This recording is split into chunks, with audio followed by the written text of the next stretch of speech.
Hello வணக்கம் மக்களே, நான் வாணி. இன்றைக்கு ஒரு செய்முறை செய்ய போகிறேன். என்னென்னா இழுப்பாகு. அதுக்கு தேவையான பொருட்கள் எடுத்து வச்சுக்கிறேன். ஒரு சுண்டல், இதால் அரை கப் மெஷர்மெண்ட்டான உளுந்து. இன்றைக்கு இதுக்கு ஆளி விதை போட போகிறேன். அது இதுக்குள்ள 1-2 மிளகு போட்டிருக்கிறேன். இதை இப்போ வறுக்க போகிறேன். இப்போ பாருங்க, இல்லை எங்களை பண்ணையில் போடுறேன் வறுக்கிறதுக்கு. இதை ஒரு இளம் சூடாக வறுத்தெடுக்கணும். பாருங்க, இப்போ வறுக்கிறேன்.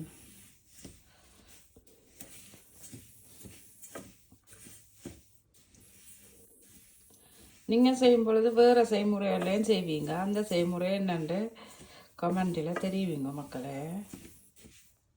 அதோட நைட்டு பாதாம் பருப்பு ஊற வச்சுட்டு விடிய ஒழும்பி எல்லாம் தோல் நீக்கி வச்சுருக்கிறேன்.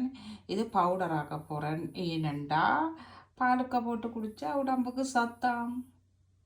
அடுத்தது உளுந்து வறுக்கிறேன். அது கொஞ்சம் பொன்னிறமாக வர கொட்டச்சேரி. அடுத்தது ஆளி விதையை கொஞ்சம் சூடாக வறுக்கிறேன். இதே கொஞ்சம் மிதமான சூட்டில் வறுத்து போட்டு அதோட சேர்க்க சரி. இனி பாதாம் வறுக்க போகிறேன்.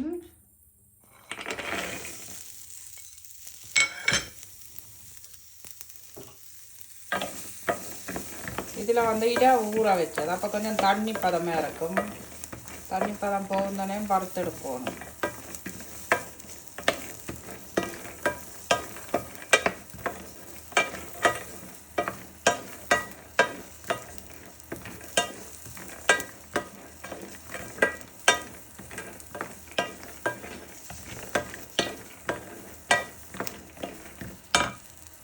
இந்த பாதாம் பருப்பை தான் மக்களே விதம் விதமாக துபாய்க்காரன் ஒவ்வொரு விதம் விதமான ஸ்வீட் வகைகளை செய்து அந்த மாதிரியான விலை கூடின பொருட்களாக விற்று நல்ல பணக்காரனாக இருக்கிறான். அவ்வளோத்துக்கு டிமாண்டு இந்த பாதாம் பருப்புக்கு. மக்களை நீங்களும் வாங்கி வறுத்து இப்படி என்னென்ன பிரயோசனமாக இருக்குமோ செய்து ஊட்டச்சத்துக்களை உடம்புக்கு செல்லுங்கோ. இங்கண்டா பாதாம் வறுத்தெடுத்தாச்சு. இது கொஞ்சம் பிஸ்தாஸ் எடுத்துருக்குறேன். அப்போ இந்த 2 கலவையும் கலந்து தான் அரைக்க போகிறேன். நம்ம இதுக்கு உளுந்து போட்டுட்டேன் மக்களே. எள்ளு போட்டிருக்கிறேன், அரைக்க போகிறேன். இப்போ எள்ளுப்பாகு கலவைக்கு மக்களே நான் சீனிக்கு பதிலாக பேரிச்சம்பழம் போட்டு அரைக்கிறேன். பாருங்க, அரைச்சி முடிஞ்சோடனே இப்படி எண்ணெய் எல்லாம் திரண்டு இப்போ வந்திருக்கண்டு. இனி இதை கிளறி கொட்டி போட்டு உருண்டையாக பிடிக்க போகிறேன்.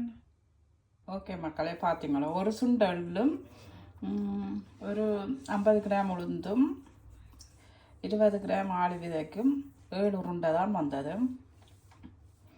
ஸோ மக்களை, இந்த காணொலி பிடிச்சிருந்தால் லைக் பண்ணுங்கள், ஷேர் பண்ணுங்கள், சப்ஸ்கிரைப் பண்ணுங்கள். மீண்டும் ஒரு காணொலியில் சந்திக்கிறேன். பாய்.